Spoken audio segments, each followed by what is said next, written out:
O objetivo da nossa videoaula é fazer um apanhado aqui sobre o exame físico realizado em pediatria. A intenção não é fazer uma aula muito detalhada, mas a gente fazer uma discussão rápida sobre as principais diferenças que a gente vai encontrar durante a realização de um exame físico completo numa criança em vários tipos de faixa etária, né? Porque a gente sabe que a faixa etária pediátrica embarca desde bebês até adolescentes, né? Que existe aí uma diferença muito grande no comportamento e na cognição. O exame físico em pediatria, ele sempre deve levar em consideração que nós estamos trabalhando com uma medicina preventiva. E como uma medicina preventiva, uma especialidade essencialmente preventiva, a vigilância sobre a saúde nutricional das crianças é fundamental, onde a antropometria vem a ser o nosso principal instrumento de acompanhamento, então, do estado nutricional da criança. Por isso a gente vai fazer peso, estatura, perímetro cefálico. Em todas as consultas das crianças menores de 2 anos, o perímetro cefálico a gente geralmente mede até 2 anos de idade, que é onde existe o grande crescimento aí do crânio através do crescimento cerebral, né? Depois o crânio fica fundido, então o perímetro cefálico para de crescer. O perímetro cefálico torácico e abdominal são de menor importância e a gente sempre utiliza como uma referência para comparar os resultados que obtemos nessa antropometria a alguma população padrão. No caso que tem sido usado atualmente na nossa caderneta da criança do Ministério da Saúde, o novo padrão das curvas OMS. A antropometria, então, como a gente deixou em vídeos demonstrando, ela deve seguir o tamanho da criança, crianças com até 15 quilos, ou até menores de 3 anos, ou menores de 2 anos principalmente. A gente utiliza essa balança de mesa, né? No caso aqui é uma balança que a gente fala analógica, existem as balanças digitais, e as balanças analógicas, elas vão ter a graduação tanto para quilos quanto para gramas. Então, a gente vai aprender a utilizar durante o ambulatório e usar tanto a balança analógica quanto a balança digital. E crianças que já ficam de pé, as balanças do tipo plataforma são as mais utilizadas. Para medida de estatura, crianças com menores de 1 metro ou que ainda não ficam em pé, então as menores de 3 anos, ou crianças que ainda não conseguem ficar de pé por algum motivo aí de sua saúde e desenvolvimento, atraso no desenvolvimento, a gente vai usar o estadiômetro de mesa ou régua, né? E sempre que ela consegue ficar em pé e em posição ortostática, nós vamos usar então o estadiômetro de parede ou acoplado a uma balança do formato plataforma. A antropometria, então, a gente sempre vai realizar com medida, então, principalmente de vigilância da nossa saúde nutricional, que é um dos grandes focos da puericultura. A medida do perímetro cefálico sempre tomando aqui como referência o occipito e a glabela, né, que vai ser os pontos então do maior perímetro aqui nesse plano horizontal do crânio, e é uma medida importante do acompanhamento do desenvolvimento do cérebro, que ele está muito centrado no crescimento cerebral no primeiro ano de vida, né? Basicamente no primeiro e no segundo ano de vida, mas ele é uma medida sensível de alterações do crescimento cerebral e a gente deve sempre lembrar de fazer isso, principalmente no primeiro ano de vida, mensalmente. Qualquer desvio deve ser tratado como uma certa prioridade. As curvas de crescimento que nós vamos apresentar ao longo do tempo, elas servem para a gente fazer comparação com a normalidade, aqui no caso é peso paridade em meninas, né, do nascimento aos 5 anos. Essa é uma curva da OMS, já é a que vem registrado na nossa caderneta da criança. Ela trabalha com percentil Z-score, no formato aqui Z-score, então os desvios padrão, nós temos aqui a mediana, que é a medida de tendência central, corresponde ao percentil 50, e aqui 2 desvios padrões para cima, 3 desvios padrões para cima, 2 desvios padrões para baixo, 3 desvios padrão para baixo. A gente considera como normal numa medida transversal se o paciente está entre -2 e +2. É óbvio que é muito mais significativo o acompanhamento longitudinal, que você consegue identificar qual é o padrão de crescimento dessa criança, e ele é mais sensível quando a criança muda tanto para baixo quanto para cima. Isso pode significar uma modificação do padrão nutricional da criança. O exame físico, então, ele deve seguir uma rotina para ele ser sistemático, né? Para a gente poder fazer um exame completo, a gente sempre deve criar uma rotina, passando então por fases. Primeiro, exame físico geral, depois passando do exame físico segmentar. O que seria o exame físico geral? Seria a aparência da criança, seria as atitudes, seria a observação.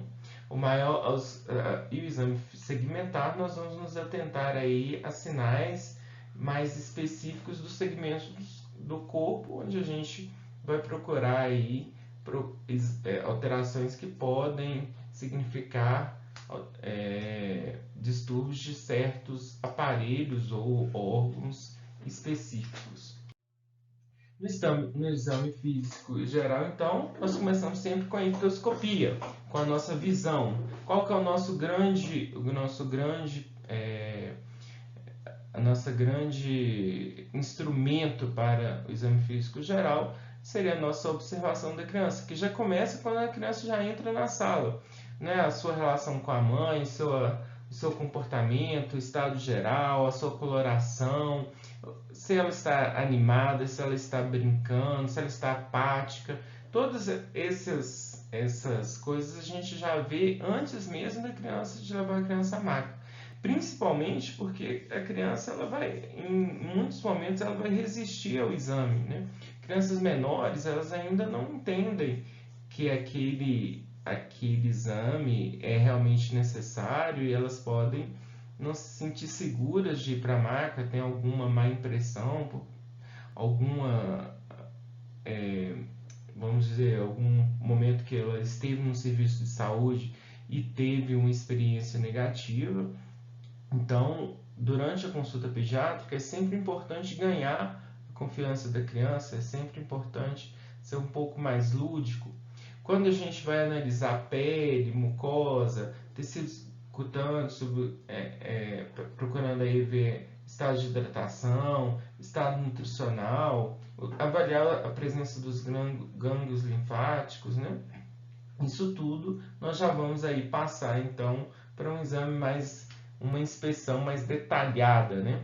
A sequência no exame físico, ela sempre é inspeção, depois encostar a mão, que seria a palpação, a percussão, e depois a utilização de manobras especiais ou aparatos médicos, que aí vem a ausculta, a utilização de otoscópio, a realização, por exemplo, de horoscopia, né, que a gente vai, às vezes, ser necessário a utilização de afastador de língua, o uso de lanternas, realização de manobras especiais, como para palpação abdominal. Então, sempre a gente tenta seguir nessa ordem. Primeiro, sem tocar, observando, e essa observação ela deve ser sistemática, num checklist mesmo, procurando encontrar, comparando sempre com a normalidade, um padrão de normalidade. A gente vai tentar encontrar, então, com um olhar bem crítico e um olhar bem atento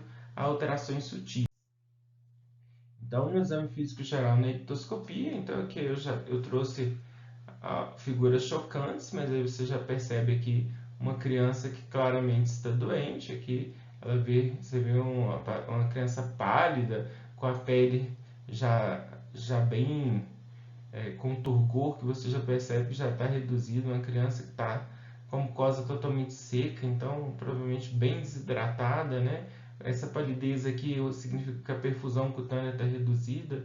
Aqui ela está cianótica, né? Então a perfusão aqui, ó, os vasos sanguíneos aqui, a microperfusão totalmente parada, uma criança que à beira da morte. Aqui uma criança desnutrida, claramente desnutrida, apática, né? Então, você só de olhar para a criança, você já tem aí uma visão aí sobre o estado de saúde geral da criança, né? Aqui a gente está falando de desnutrição grave, o marasmo e o coxiocor, que são desnutrição de macronutrientes. Aqui você ainda tem uma preservação de uma gordura subcutânea, de um edema aqui, porque você tem uma oferta calórica que não permite que a criança perca totalmente a gordura subcutânea, mas ela não tem um aporte proteico, então ela fica esse aspecto edemaciado, né? Essa criança irritada, edema aqui, no caso até com ascite. E aqui no marasmo é uma desnutrição global, a criança perde totalmente a massa muscular. E aí você tem então aí duas crianças desnutridas graves. Né?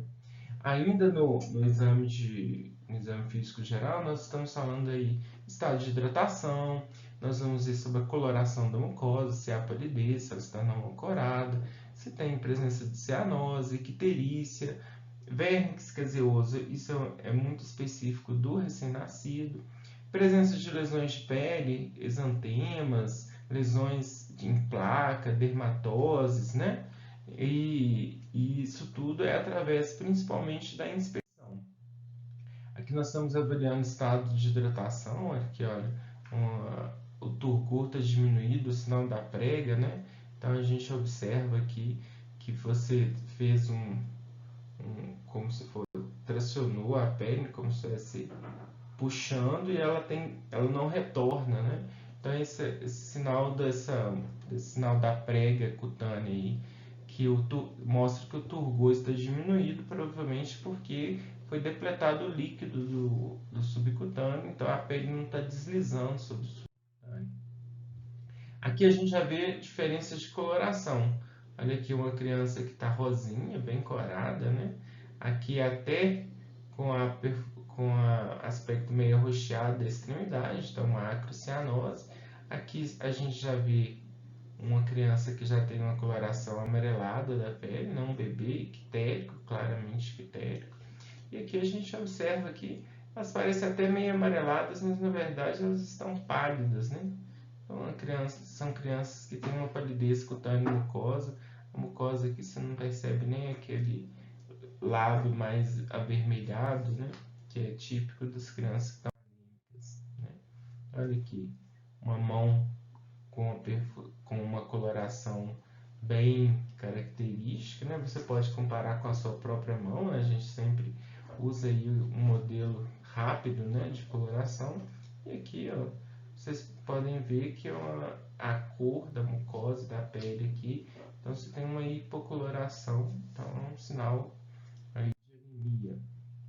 Icterícia no recém-nascido a gente também pode ver que ela tem uma distribuição crânio-caudal, são as que a gente chama de zonas de Kramer, né? Isso é muito mais específico do exame de recém-nascido. Icterícia é a coloração amarelada, né, através da deposição do pigmento bilirrubina. E isso pode acontecer tanto em doenças hepáticas quanto anemias hemolíticas, né, onde há produção tanto de bilirrubina direta ou indireta. O vermes caseoso é essa estrutura que parece um creme branco, né, que são a deposição de restos aí da pele que está se formando no recém-nascido, tem uma função protetora. À medida que ele vai ficando mais maduro, esse vérnix vai desprender. Então, crianças que nascem mais próximas aí do termo, com mais próximas de 40 semanas, às vezes você nem vê vérnix grudado à pele, já a pele mais grossa, esse vérnix já se soltou. Aqui algumas alterações que a gente pode encontrar também. O exantema mobiliforme, que a gente fala que é esse exantema sarampo, né, bem rendilhado, essas pápulas avermelhadas confluentes, e aqui você tem vesículas e bolhas. Isso aqui é um tipo da varicela, né? Uma evolução aí que a gente vê da antiga catapora. Outra coisa a gente tem o exantema que a gente fala escalatiniforme, que são, aqui não está dando para ver, mas tem um aspecto mais de lixa, pápulas mais grosseiras, escamação, esse sinal de pástia que a gente fala, que é essa acentuação do exantema aqui na região de dobras, né? Uma palidez perioral, né? Isso é típico do que a gente chama de escarlatina. E aqui um exantema purpúrico, né? Uma púrpura, né? Ainda temos aqui dermatoses. Nesse caso aqui, essas pápulas, essas vesículas, né? Que são pápulas com esse conteúdo aqui. Aqui, não sei se está bem claro, mas você tem um conteúdo aqui que parece até gotas de orvalho, até alguns conteúdos que são mais amarelados. Isso aqui é comum, né? No caso aí, a escabiose, você tem pápulas, elas são pruriginosas, e tem algumas que elas confluem, né? Formam esses que a gente chama de como se fosse uma ligação aqui, um túnel, né? As pápulas são ligadas por túneis cutâneos, e principalmente em pele glabra. Então aqui essa região aqui embaixo da axila é uma região onde se concentra muito. No exame físico segmentar, nós vamos fazer então crânio caudal, descendo então seguindo essa sequência que a gente falou de inspeção, palpação, utilização das mãos, ausculta e percussão, né? Seguindo então no sentido crânio caudal. Primeiro começando pela cabeça, a cabeça aqui de conformação normal, e algumas cabeças onde você teve um fechamento prematuro. Então aqui uma plagiocefalia e uma braquicefalia, que tem essa redução antero-posterior, e aqui uma deformidade, então com um fechamento precoce aqui, levando ao abalamento lateral do crânio. Aqui ele tem uma estrutura mais ovalada, mais próxima de um crânio normal. Uma microcefalia contratando com a macrocefalia. Então aqui nós estamos falando de volume do crânio, né? Isso tem a ver com o desenvolvimento, aqui no caso um hipodesenvolvimento do cérebro, e aqui um desenvolvimento não é do cérebro, mas uma deposição de líquido, né? Isso aqui é uma hidrocefalia máxima, né? Que a gente vê pouco hoje em dia, graças a Deus, mas só para demonstrar claramente, você tem aí uma crania, né? Outra coisa que a gente pode acontecer em bebês são tumefações aqui, no caso um cefalohematoma, né? Ou uma bossa aqui, não está aparecendo bem a foto, cortou a parte de trás, mas é como se fosse um hematoma, porém não guarda os limites precisos do osso, né? Ele é mais um edema geral que vai pegar só o subcutâneo, né? O cefalohematoma ele guarda o limite do osso, né? Porque ele é um sangramento periostal, né? Então nós temos aqui também, podemos apresentar lesões em couro cabeludo, tanto as inflamatórias quanto as alopécias que podem acontecer. No caso aqui, uma criança que fica sempre deitada na mesma posição, a pressão pode levar ao que a gente chama de alopecia mecânica, mas você pode ter alopécias aí de outros tipos. No caso, se fossem mais extensas as áreas, e não só nessa região occipital, a gente poderia pensar, por exemplo, em alopecia aerata, né? A tinea capitis, aqui no caso, você tem aqui uma região aqui de tonsura, onde tonsurou os fios de cabelo, e essa placa aqui com uma borda mais ativa, e essa grande essa presença aqui dessa hiperceratose aqui, com essa descamação, essa grande acúmulo aqui de hiperceratose caso das lesões por fungo. E essa daqui, se vocês repararem, ainda tem uma presença aqui de uma infecção sobreposta, porque a gente tem essa crosta aqui com uma cor de mel melicélica, que é típica do impetigo, né? Então isso ainda pode acontecer de tanto coçar, a criança acaba escarificando e levando aí a uma piodermite, que seria no caso aí uma infecção bacteriana secundária.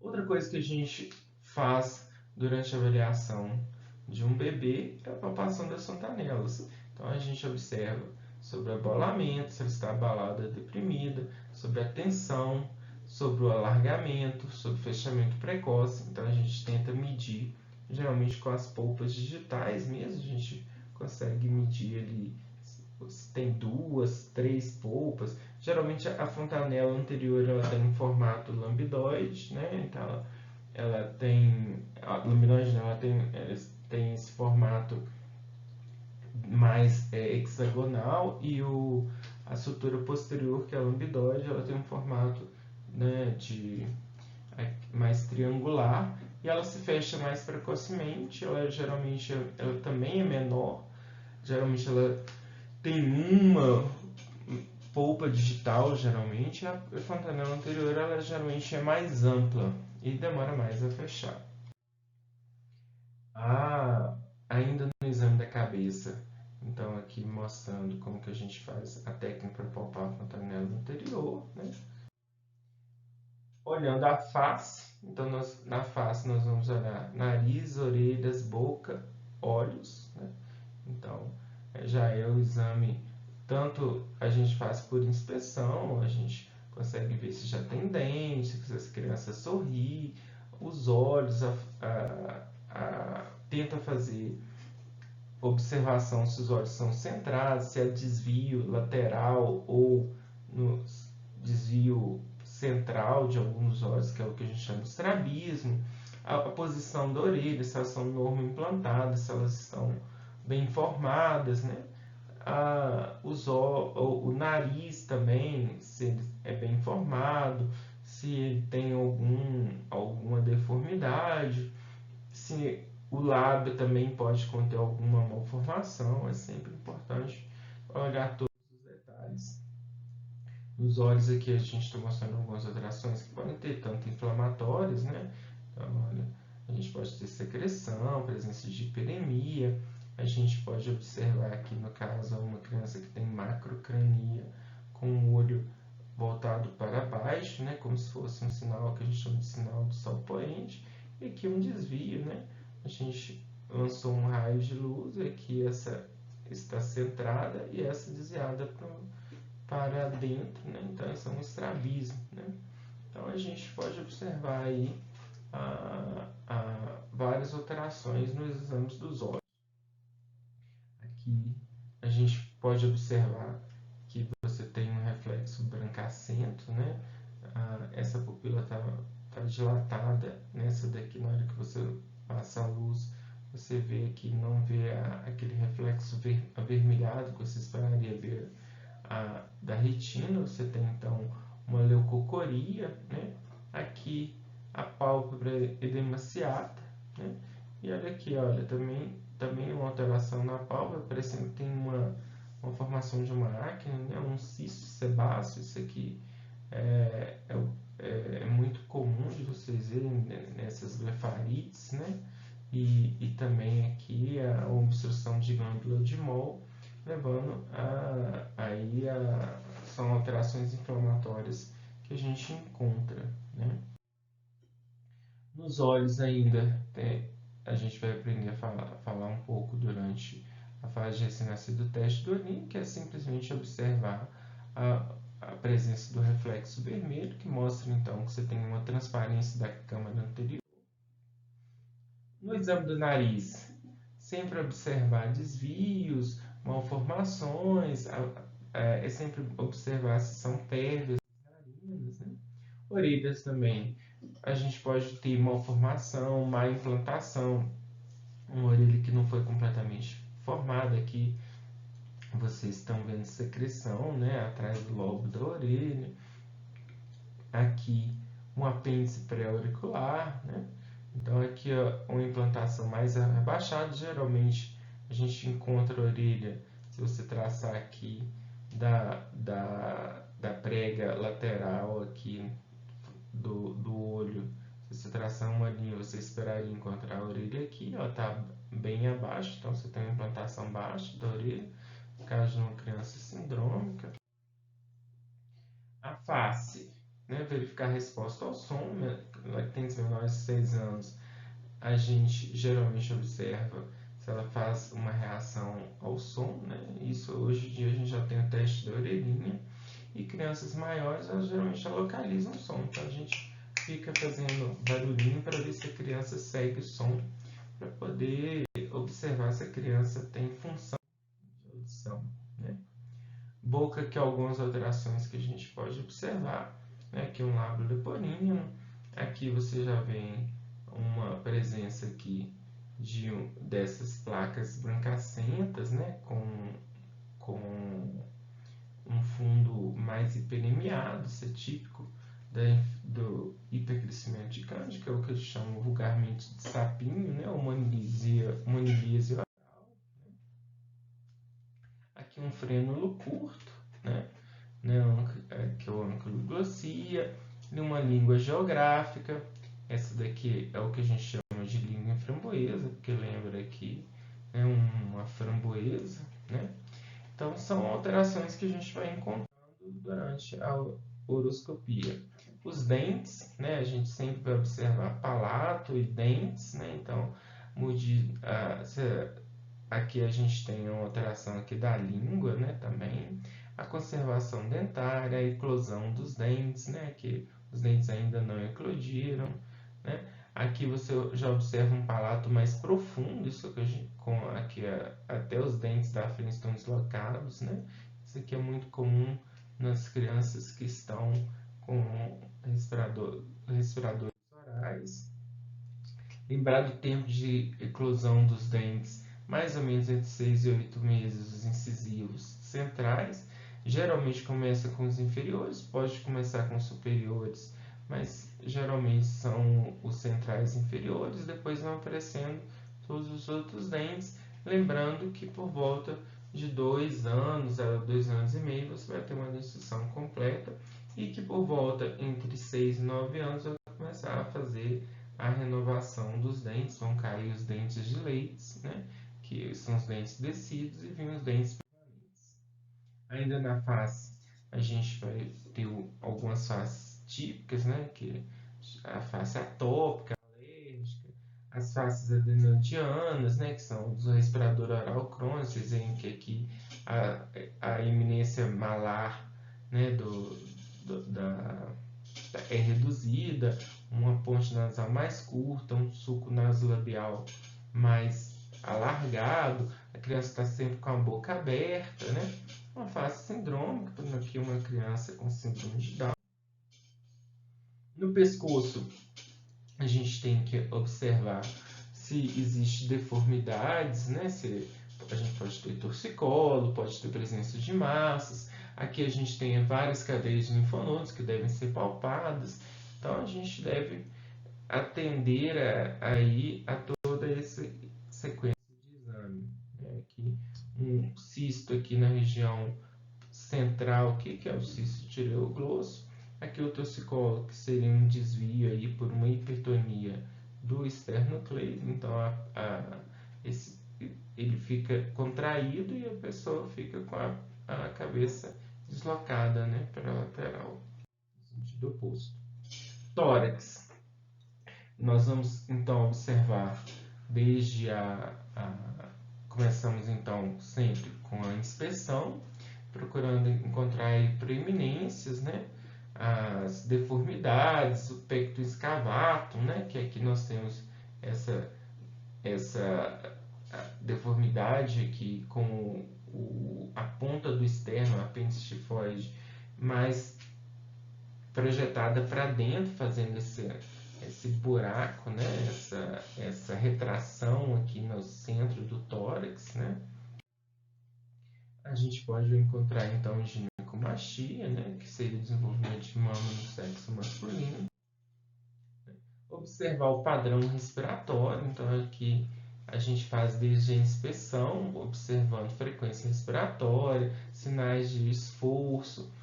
A gente também vai fazer a ausculta respiratória, sempre procurando comparar um lado com o outro, tentando observar a presença de sons, se são sons claros pulmonares, ou a presença de sons que são ruídos adventícios, que podem ser sons contínuos, como o sibilo, os roncos, né? Ou sons mais crepitantes, né? São os estertores, que são sons que são relacionados com a abertura e fechamento de vias aéreas inferiores. Taquipneia. A avaliação da frequência respiratória é extremamente importante na criança, porque é um sinal isolado mais sensível para o diagnóstico de pneumonia em crianças menores de 5 anos. Lembrando que a frequência máxima por idade varia, a gente tem aí crianças pequenas, menores de 2 meses até 60, até 2 anos ele pode chegar no máximo até 50, né? Crianças até entre 4 e 5 anos no máximo 40 e maiores de 6 anos. Então ela tem que ser menor que 30, muito próximo da frequência de adulto. No tórax, a gente ainda vai ter o exame cardiovascular, que também envolve o exame extratorácico, através da palpação de pulsos, a medida da PA, né? Crianças obesas pode ter hipertensão, adolescentes podem ter hipertensão primária já começando na adolescência. As glomerulonefrites, as doenças inflamatórias renais, elas podem levar a alteração da PA, então também faz parte da rotina pediátrica a aferição da pressão arterial, o estudo dos pulsos, da perfusão e, lógico, a ausculta cardíaca, procurando aí observar a frequência, alterações do ritmo, sopro. Lembrando que é comum encontrar algumas alterações, como desdobramento de segunda búria, a arritmia sinusal respiratória, por causa da própria maturação do sistema de condução aí na criança e relacionado com a imaturidade do sistema cardiovascular. Então, os focos de ausculta são os mesmos que a gente fala em adulto, né? Nós temos os focos de base e os focos dos grandes vasos.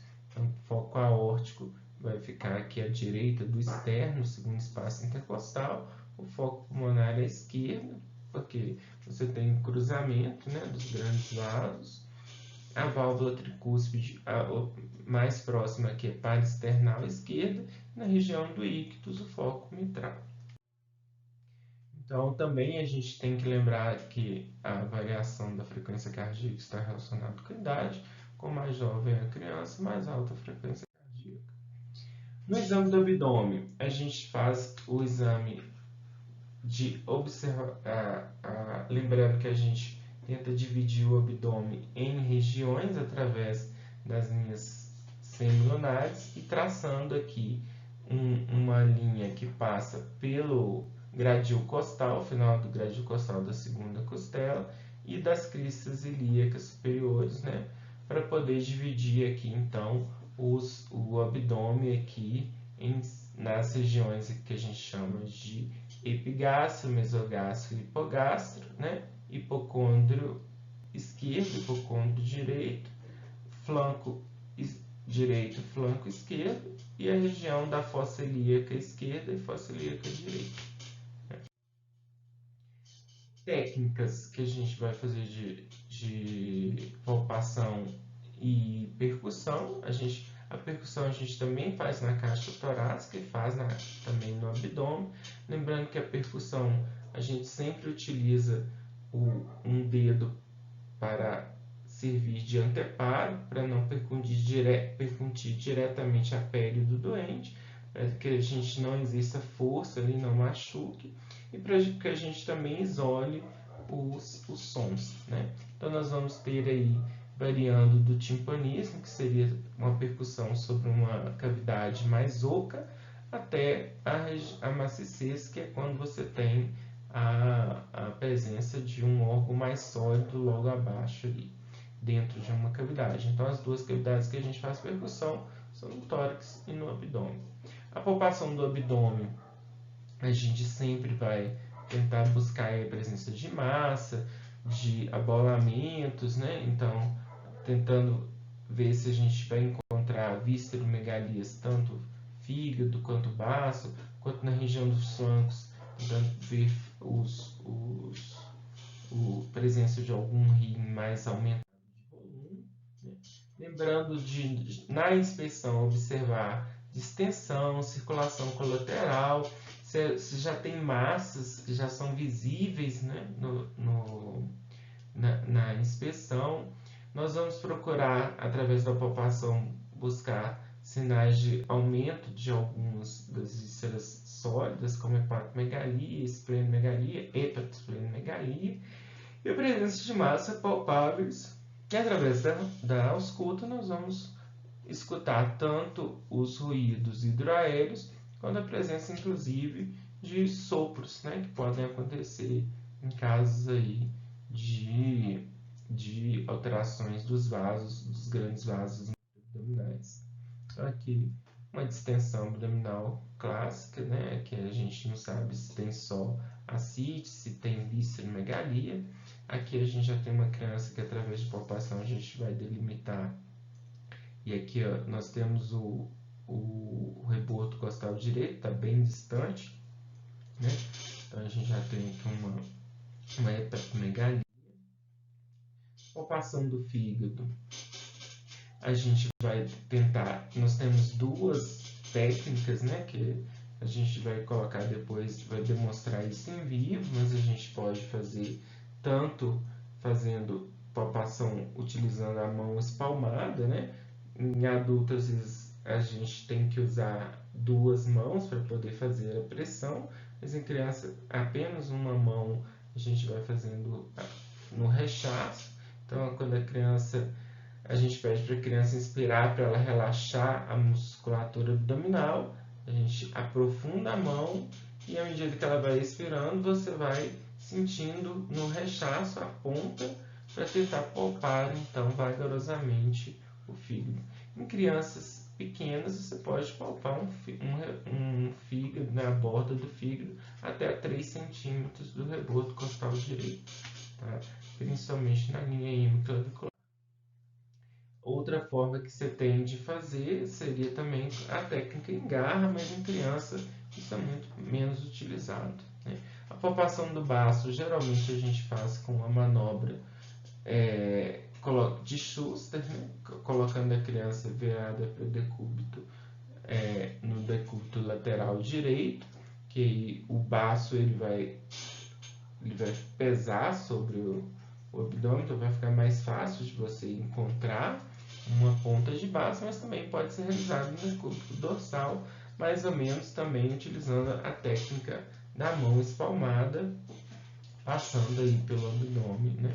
Lembrando que apenas 5 a 10% das crianças normais podem ter uma ponta de baço palpável, mas a gente sempre considera que, em princípio, um baço palpável deve ser considerado como um achado patológico. Outras coisas que a gente encontra no exame físico de abdômen são a presença de hérnias, aqui no caso uma hérnia umbilical, né? Outra coisa aqui, uma criança que tem também a alteração aqui no umbigo, já na forma de granuloma, que é essa cicatriz, essa hipertrofia aqui de um tecido que lembra uma cicatriz, né? Ele não é sensível, mas ele pode ser sangrante, pode complicar com infecção, né? Então é um achado que a gente pode ter. Um achado das deformidades aqui do mau fechamento da parede, isso é uma gastrosquise, então você tem um defeito para-umbilical, então aqui a gente tem um umbigo, logo ao lado do umbigo, um defeito de fechamento da parede, e aí sai vísceras abdominais. né? A onfalocele já é através do cordão umbilical. Então, vocês veem que aqui está dentro do cordão umbilical. Você teve a não volta, né? Que durante o período embrionário você tem realmente a saída a formação do intestino, ele entra, invade aí o cordão umbilical, depois ele vai rodando e voltando para dentro da cavidade abdominal, e nesse defeito ele não volta e ele fica dentro do cordão, né, do cordão umbilical, que é o que a gente chama de onfalocele.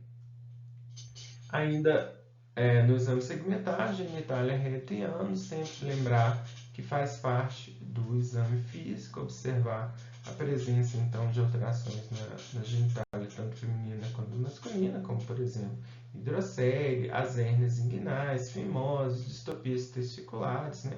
A gente pode encontrar um testículo fora da bolsa, uma alteração na posição do implante da uretra, né? Que pode ser uma hipospádia, uma epispádia, alterações na vulva, né? Leucorreia, hiperemia específica, né? Presença de plicomas anais, né? E também a gente faz o estadiamento puberal através da tabela de Turner. Então, lembrando no exame de genitália que a gente viu um aumento do volume. No caso aqui, por transluminescência, a gente pode observar se tem ou não conteúdo intestinal. Se você observa uma transluminescência totalmente clara, é o que a gente chama de hidrocele. E a hidrocele não é redutiva, as hérnias são geralmente redutíveis, né? E aqui no caso, aumento de volume, aqui quase acima dos grandes lábios, na região inguinal bilateral. Isso aí, se você palpar e conseguir reduzir, é clássico de uma hérnia. Aqui no caso, o que a gente chama de fimose, que é essa aderência do prepúcio na glande, né? Aqui no caso a gente mal vê, não consegue expor nada, praticamente nada da glande, só esse pequeno. Isso nessa idade pode ser fisiológico, pode ser tratado com exercício para poder ir alargando e descolando a pele do prepúcio e alargando esse orifício, né? E aqui no caso a gente tem um testículo aqui e é desse lado a bolsa escrotal vazia. Então a gente tem o que a gente chama aí de criptorquidia, né? No caso unilateral, a gente só tem um testículo do lado esquerdo, não do lado direito. Da genitália, aqui de novo, aqui mostrando aqui, ó, um testículo que a gente vê, né? Que a gente não vê, então a criptorquidia. Outra coisa que a gente vê é aqui, ó, vulvaginite, né? No caso aqui, parece até que a criança está assada, mas você vê que a vulva está bem avermelhada. Isso tem muito a ver com a presença de fezes que pode irritar aqui dentro da vagina, né? E aqui outra coisa que a gente pode ver, ó, a sinéquia ou coalescência de pequenos lábios. Vocês veem que aqui está o clítoris, os grandes lábios abertos, você não consegue observar aqui a presença do ímen, porque os grandes lábios estão fundidos na linha média. Isso é uma sinéquia de pequenos lábios. Isso pode ser rompido com uma simples pressão, uma simples tração, mas ela tende a fechar de novo. Às vezes a gente tem que usar aí pomadas com estrogênio para poder manter a sinéquia aberta. Ainda outra coisa que a gente observa muito comum, dermatite de falo, no caso a dermatite maniacal. Essa daqui ainda tem presença de micropápulas mais hiperemiadas, né? Pode ter aqui uma sobreposição de cândida, mas o que a gente vê aqui parece uma queimadura mesmo, então isso é uma dermatite aí amoniacal. E aqui uma lesão na região de dobras, que é o que a gente chama de intertrigo, que é por causa de atrito aí, e que é muito comum, crianças que têm essas dobrinhas, o atrito aí, a retenção de umidade, pode levar a fissura da pele.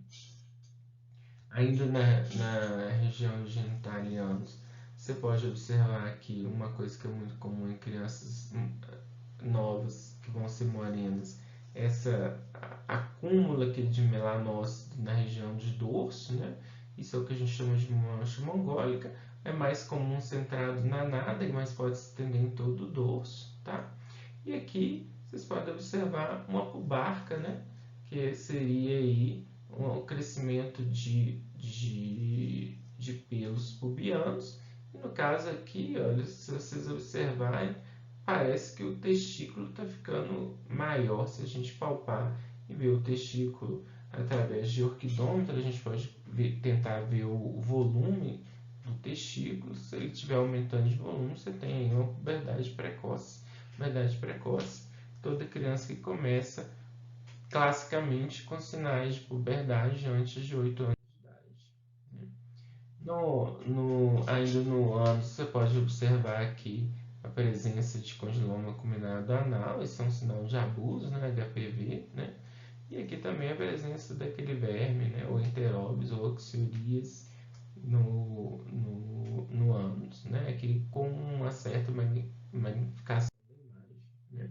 Um prolapso retal, seria essa expulsão aqui da mucosa através do ânus, né? E aqui uma fissura anal com a presença de um plicoma sentinela. Isso aqui é muito comum em crianças que têm constipação intestinal e acaba levando a uma lesão. Ainda no exame da genitália, a gente pode fazer através da genitália a classificação. Vocês vão aprender na medicina do adolescente a classificar o estadiamento puberal através das placas de Tanner, né? Nas extremidades, a gente vai falar aí também sobre o aparelho locomotor. No aparelho locomotor, a gente sempre observa se existe deformidades dos membros, e existem algumas alterações que podem ser de idade, como por exemplo o pé plano ou chato, né? Que seria a gente vai ver isso muito em consultório. Depois eu vou colocar uma outra material só sobre aparelho locomotor, que eu acho que vale a pena a gente detalhar um pouco mais. Nessa aula inicial do exame físico, a gente queria falar aqui só para presença aí, o que você pode encontrar alterações nos dedos, né, que são as polidactilias, a clinodactilia, encurtamentos de membros, o genovaro, né, o genovalgo, os pés torsos congênitos, né, isso tudo deve ser avaliado nessas extremidades. Aqui a gente tem a presença de um ectima, que seria aí uma alteração por um tipo de piodermite, e aqui uma inflamação que a gente chama de erisipela, que é uma inflamação só da derme, né? Aqui a gente observa então um edema mais difuso do membro inferior, e aqui um joelho, né? Vocês veem uma diferença de volume entre um joelho e outro, então um edema articular unilateral, que seria uma artrite de joelho, sem descartar aí, no caso, uma urgência médica, que é a artrite séptica, né? Alterações de extremidade, como baqueteamento digital, isso é comum mais em doenças mais crônicas, como por exemplo fibrose cística, que vai levar a uma pneumopatia crônica, né? Uma polidactilia aqui com o dedo, inclusive verdadeiro, implantado aqui ósseo. Isso aqui é de tratamento cirúrgico. Outra coisa que a gente pode ter é a clinodactilia, a prega simiesca, que isso mostra uma hipotonia, né? Então você tem essa presença dessa, em vez daquele formato tendendo em M, você tem esse formato em B, né? Aqui o que a gente chama de geno varo, né? E aqui o que a gente chama de geno valgo ou em X, né? Que são alterações aí que podem regredir com a idade, mas que são comuns da gente observar em ambulatório. Aqui você ainda observa que a criança tem essa presença de um pé plano ou pé chato, né?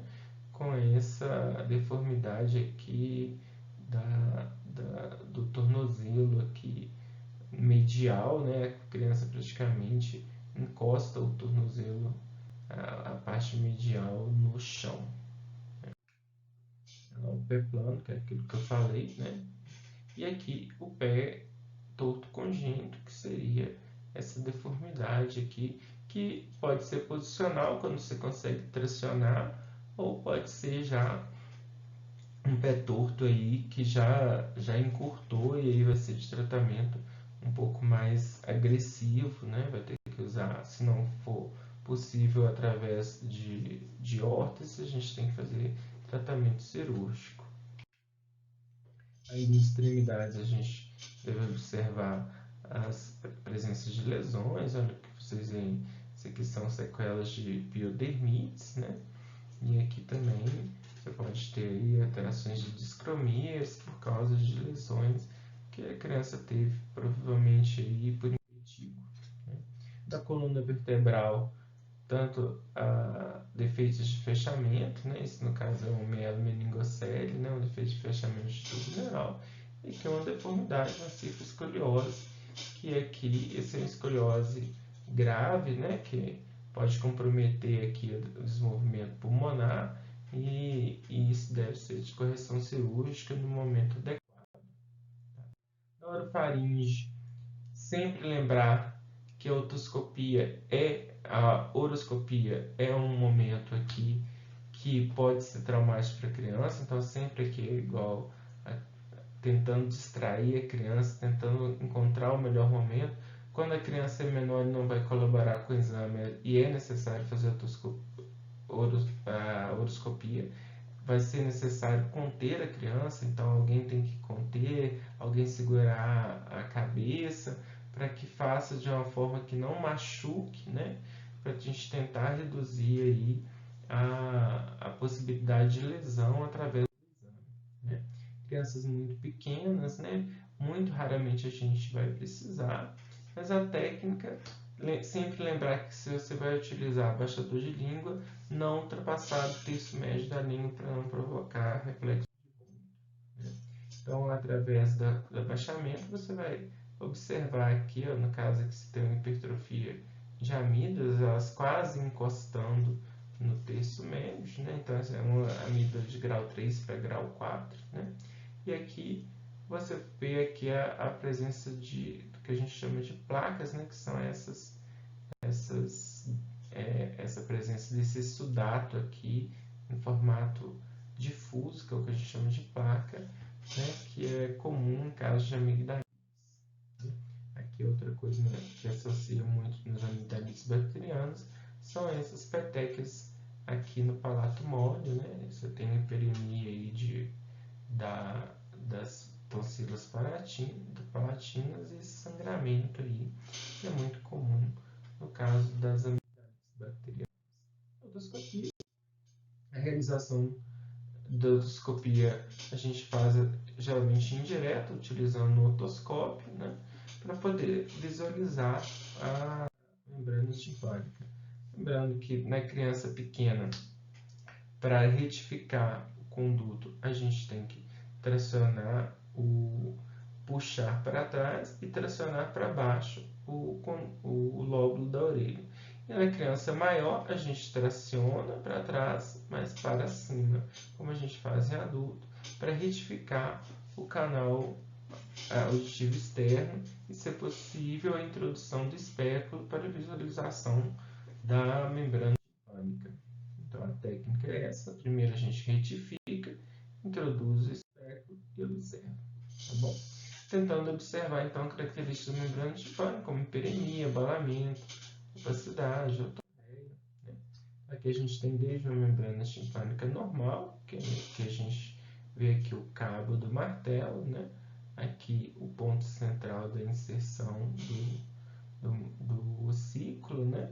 Essa que a gente chama de triângulo luminoso, uma parte mais frouxa, e uma parte mais tensa, né, que é anterior, né, que seria a parte mais tensa da membrana timpânica, e a parte posterior, que a gente chama de parte frouxa. Aqui a gente observa já um tímpano, uma membrana timpânica hiperemiada, abaulada, quase apaga aquele triângulo luminoso, né, e com um conteúdo mais turvo dentro, né, típico de uma otite externa. E aqui uma colocação de um carretel, que é para aumentar a ventilação em casos de tímpanos que já sofreram retração. Então a gente tem aqui, olha para vocês verem, uma membrana timpânica está totalmente abalada, a gente vê um conteúdo bem turvo dentro, né? Aqui também, olha, grande hiperemia, a gente nem vê triângulo luminoso, a parte frouxa está até tensa aqui, então são tipos de otite média. Lembrando, então, que para a realização de exame, a gente vai ter que alguns instrumentos que a gente vai precisar, que são balanças, réguas, fita métrica.